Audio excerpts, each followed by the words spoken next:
To ensure Kratos feels indebted to Ares, 3 blood sacrifices had been set in motion. He would spill the blood of his enemies, the blood of innocents, and finally, the blood of his own kin. After this cinematic ends, Kratos returns to the present timeline and realizes that all he needs to do now is take down the remaining 2 Furies. Remember at the start of the video, Kratos entered a room full of women eager to be with him? Now he steps into a similar chamber, and the king of Sparta appears before him, praising Kratos for serving with honor and claiming he's earned his place among Sparta's greatest generals.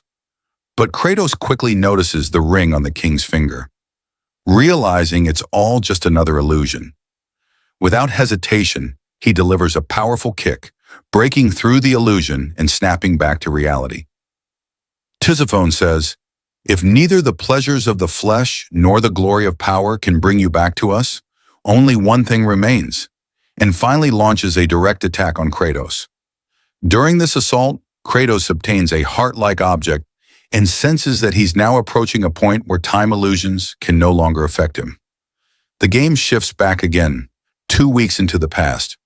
Now on Delos Island to retrieve the Eyes of Truth, Kratos encounters a new enemy type for the first and only time in the game. Don't be fooled by how cool they look. They're one-off enemies added just for flavor. Once again, trapped in an illusion, Kratos finds himself in Sparta. But thanks to the relic in his possession, he's able to cling to reality and doesn't succumb to the deception. Remember at the beginning of the game, Megaera was missing an arm.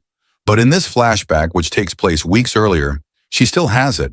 So now we understand why she showed such intense hatred toward Kratos and attacked him so relentlessly. It was because he ripped her arm off during this very battle. Since the sisters protect each other like real siblings, whenever Kratos is about to kill one of them, the other immediately intervenes, turning the fight into a 2-on-1. Of course, that's no real obstacle for Kratos. He beats Tisiphone so brutally that he eventually impales her on a sharp structure, killing her. Now there's only one sister left standing, and she's the strongest of them all, essentially their queen. She's also the one Ares fathered a child with. The game saves the most powerful one for last, Alecto. When Alecto pins Kratos to the ground with a gooey substance, we realize something. Tisiphone, whom we thought we just killed, wasn't really dead. It was yet another illusion. And since the game is still taking place 2 weeks in the past, technically, all 3 sisters are alive at that moment. Their desire to bring Kratos back into Ares' service isn't out of mercy. It's because they still hope he'll become the perfect warrior to overthrow Olympus. But Kratos refuses again and again, saying he'd rather die. After escaping with Orcos' help, the Furies destroy the only path that could lead Kratos to the Eyes of Truth, knowing he's after them.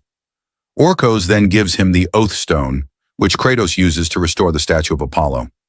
Once he finally reaches the Eyes of Truth, Orcos reveals that it was the sisters, their own mothers, who cruelly tore the eyes from the oracle. Queen Alecto transforms herself into a sea monster, and in the middle of the ocean, we find ourselves battling both this kraken-like creature and Tisiphone at the same time. Throughout the entire series, everyone keeps telling Kratos, "You're just a mortal, you can't defeat us." But as you'll see in the later games, that's far from the truth.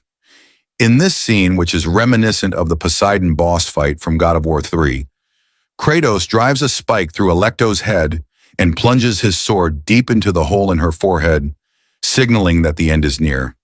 Tisiphone, in one last trick, turns herself into yet another illusion. This time, she takes the form of Kratos' wife. But Kratos hesitates for only a second before snapping her neck.